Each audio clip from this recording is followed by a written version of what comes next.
Hello, this is Mike, the creator of inSIDious. In this video, I'll take you through the basic usage of the step table, also known as the sequencer. If you haven't already, you should watch the tutorial video about the wave selector because the step table is a sequence of wave selectors. First, I'll go to the init sound, which is already selected here in the effects init, to reset everything to the most basic sound. The step table is actually very simple. As I mentioned, it's just a sequence of wave selector instances that execute at whatever speed you choose. Now I will say that it's advisable to switch on this I here, because when that is switched on, you will get pop-up help on all of the controls. So if there's anything that you're not familiar with, that will give you some information. I'll switch that off here so it doesn't get in the way. The wave selector that you always see here is actually just the first step of the complete table. If I press on the two dots here, it will reveal the full 16 steps that you have available. When I play notes, only the first step is being utilized. But down at the bottom here are the table controls, where we have loop start and loop end. Both are currently set to minimum, so the table starts and stops at the first step. If I increase the loop end value, you can see the loop marker appear with the black lines down the side there, showing where the loop starts and stops. And also, you can see the loop marker in the center there moving around. If I play a note now, it will restart at step 1 whenever the new note comes in. So, there.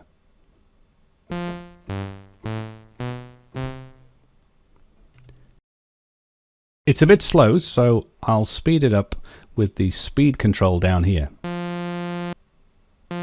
It plays the sawtooth, then gets to the next step where everything is switched off before looping back. Where the steps are switched off, it goes silent, and that's because none of the waves are selected. So let's put a pulse there.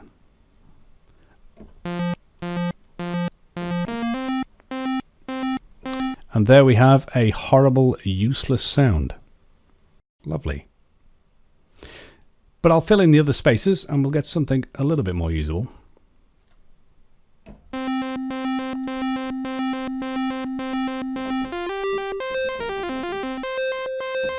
Still not a great sound, but it could be useful if it's synchronized to your music.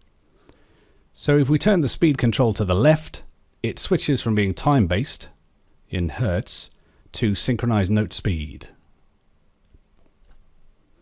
The further to the left it goes, the shorter the notes. You can see there that's 1 bar, half a bar, 1 bar triplets, and you've got a range of different options there. If I set that to quarter note, and I can give you a demonstration of that here. I've got a drum beat set up, synchronized to inSIDious now.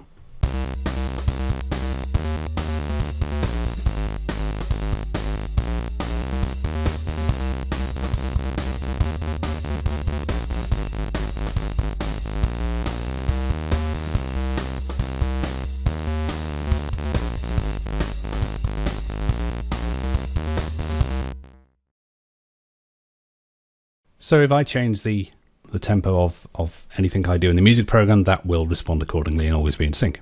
Just to note that all the other speed controls work in exactly the same way. If I take the frequency of this LFO, if I go to the right, it works in time. If I go to the left, it's synchronized note values. Now if I change the loop start position to match the loop end, the table will start from the beginning and then it will travel down until it reaches this position where they're both set to, and then it will stop there.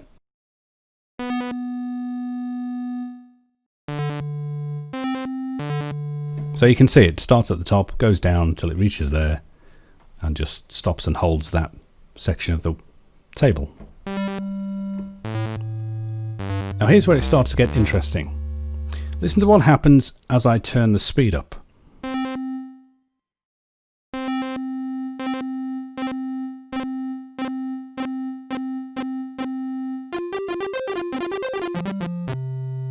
When it gets fast enough, you stop being able to hear the individual steps, and instead the first 3 steps just sound like an interesting attack.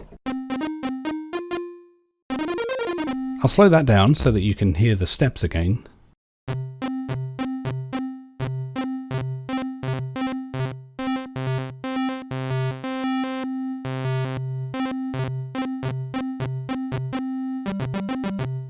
So, armed with that basic knowledge, what else can we do?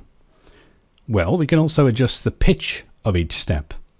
I'll reduce the table to 2 steps. There. Now that still sounds like it's got a slight attack on it, because it starts with the sawtooth and then jumps to the pulse wave very quickly.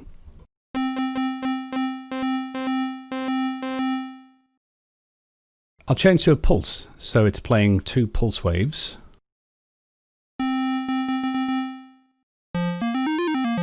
And now it's completely seamless when it jumps from one step to the next. If we look over to the right, there is a column called Tune. And using this, we can change the pitch on every step. So I'll put that first step up to 12, so that it's an octave higher. And now we have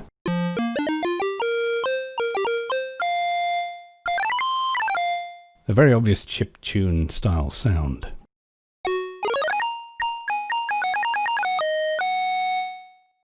Now this sound is actually very close to one of the presets that we have here.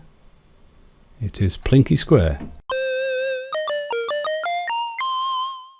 It's exactly the same, it's just got a little bit of vibrato on it, courtesy of the pitch elevation here.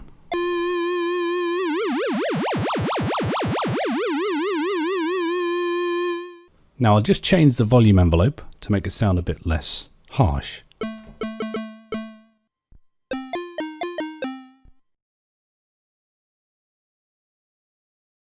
Now how about if I make it loop again, just using those 2 steps.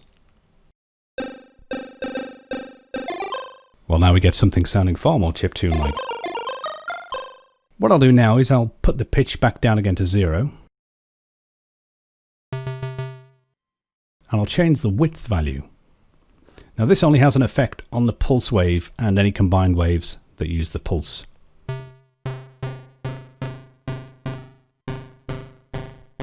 What it does is it modifies the center value of the pulse width. You can hear the sound has an attack because of the changing pulse width. If I slow that down, you can actually see that and hear it.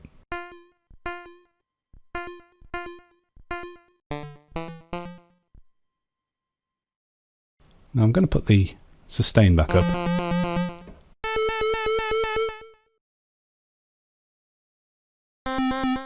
Now because this is added to the pulse width value, I can still change the center control here.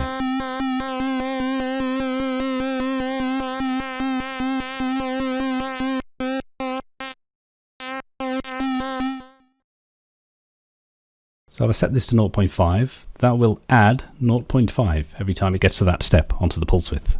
You can see it quite clearly in the display there. If I go too far to the right, the additional 0.5 will push that step off the edge of the PWM, and so you get silence and it goes red to tell you that it's gone off the end.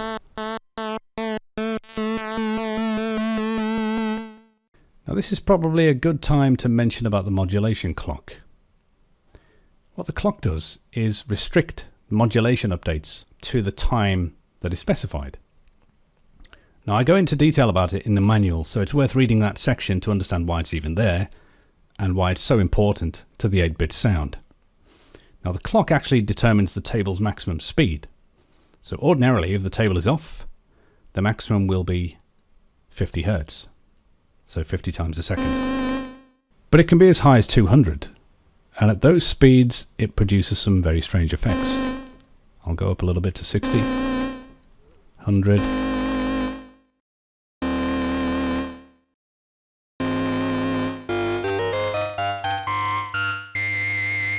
You get a sort of a ring mod effect, ringing at the table frequency, about 200 Hertz there. Now it's not very useful for playing melodies, but you can get some amazing sounds out of it if you stick with a fixed pitch.